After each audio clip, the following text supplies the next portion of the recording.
It starts off with people who you want to work with. I met Anu at a charity event, and at that point, it was our second year with Cineverse, and we had wedding cinematography going on, and we had pretty much kind of already had that foundation set. And my next goal was to film a documentary. I don't know what I wanted to do. I don't know where I was going to go with it. One of our good friends, Kavita, actually was at the charity event, and she introduced me to Anu. And when I met Anu, she was just pretty much a girl on a mission. I've never met anybody who had the same vision or same appreciation for the little things, which I noticed right off the bat in that first conversation with Sunny. And he had made a distinction about seeing some of the stuff that I was doing at that time with the Healing Hearts Project, which was still something that was so new and still an initiative that I had come up with that year.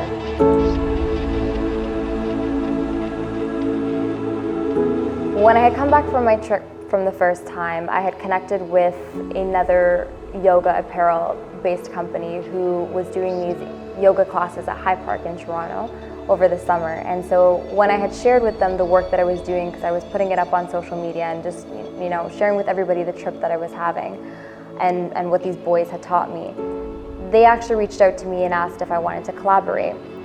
So I had asked the monastery prior to me leaving that how can I support you? Like, what is it that I can do to still keep myself connected with this community and help you guys? And I didn't want to come in there as another person trying to tell them how to do things or how to live their life. And so for me, it was very important to hear from the community members themselves what they feel they need to feel empowered and to feel good and feel okay knowing that they have sustainable resources. And one of the projects that they had was the playground. And that was important for me because across my street there's a playground that I can walk to every single day, and sometimes I don't even go there and I don't even notice it or acknowledge it, but something that is basically in every single city block in Toronto, they've never experienced one over there. And so that was the first project that I wanted to pursue and to raise funds for. And when I connected with Flow Active, it was the perfect opportunity to see how we can both collaborate on a bigger scale. So fast forwarding, we ended up raising enough money, which was $3,000 all summer, and I sent over the funds, and they actually built the playground within, I believe, 5 months of coming back from there.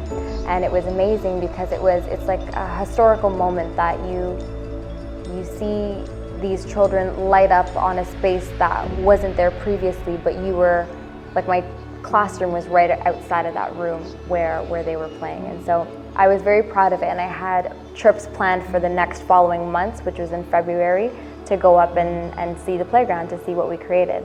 So when I had connected with Sunny at that time, I was sharing with him, just keeping him up to date of where the Healing Hearts Project was at that time. And he's like, when are you going back? And I said, I'm going in February to see the playground. And so Sunny at that time was like we should make a documentary out of this. People need to see this. And that's kind of how it started.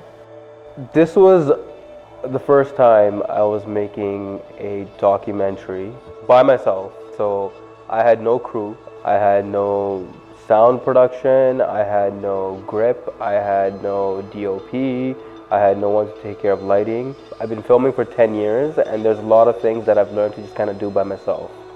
And so when I got to an environment like this, I looked around and I was just like, you know what, I got this. I could make this happen.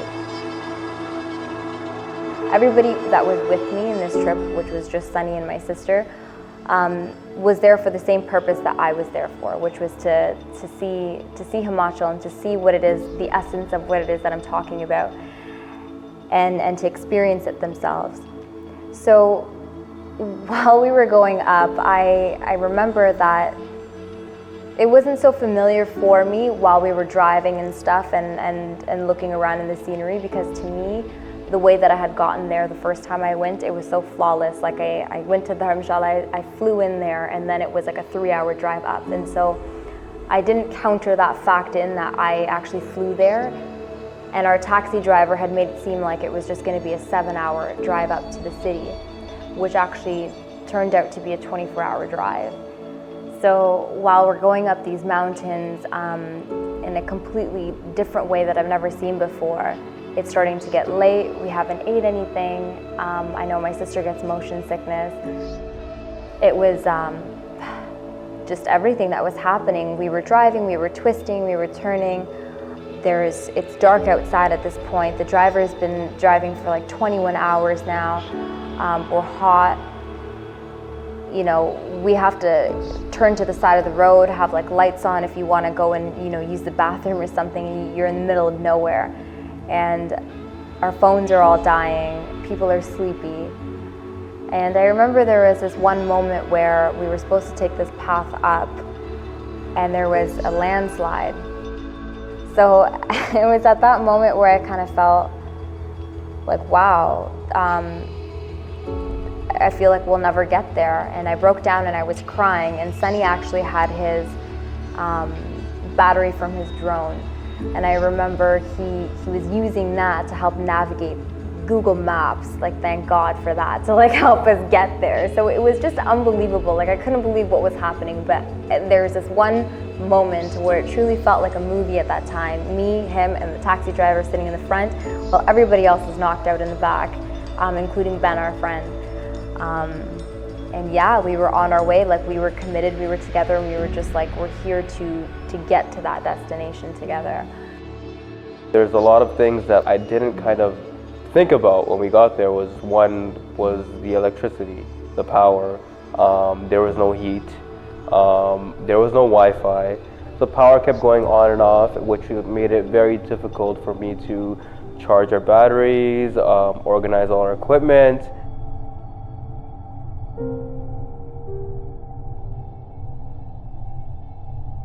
First day I actually got to be, the first thing I wanted to do was take out my drone. And when I took out my drone, it was something that these kids have not seen before. So I could look at their faces and they were so happy and so surprised. I just gave them a whole new perspective of where they live. And when they saw that on my phone, they were just absolutely blown away by it. So as soon as I got there, the first thing that I wanted to see was the playground, and I wanted to see it in real life. I've seen photos of it, but I really just wanted to see what was there and what got created from community from when I was there before, and just to kind of see that transition. So as soon as I saw the playground, like I couldn't hold back the tears, because in just a short amount of time, like we created a space for these children to really just be kids. And so that was remarkable for me. And as I'm going around, I remember you can hear these llamas, these little boys whispering to each other like, oh, that's Kedub's sponsor, or oh, that's Kedub's Kedub's friend, and they would just snicker together. And I truly believe it's because of this connection that I had cultivated with Kedub from before. It's a funny story because initially we were there to film the work that Anu had done. But then there was this whole Kedub element to it. So it was something that wasn't spoken about because you can't speak to these kids, like you can't talk to them, but everybody knew why I was there. And Sunny and my sister didn't really know it either because I didn't talk to them, but secretly inside I was so excited and happy to see Kedub. But as the kids kept approaching us and as I was saying hi and greeting everybody, I didn't see him. Until finally somebody who was in my class, a student of mine, I had asked him, where's Kedub? And they said that he's not here.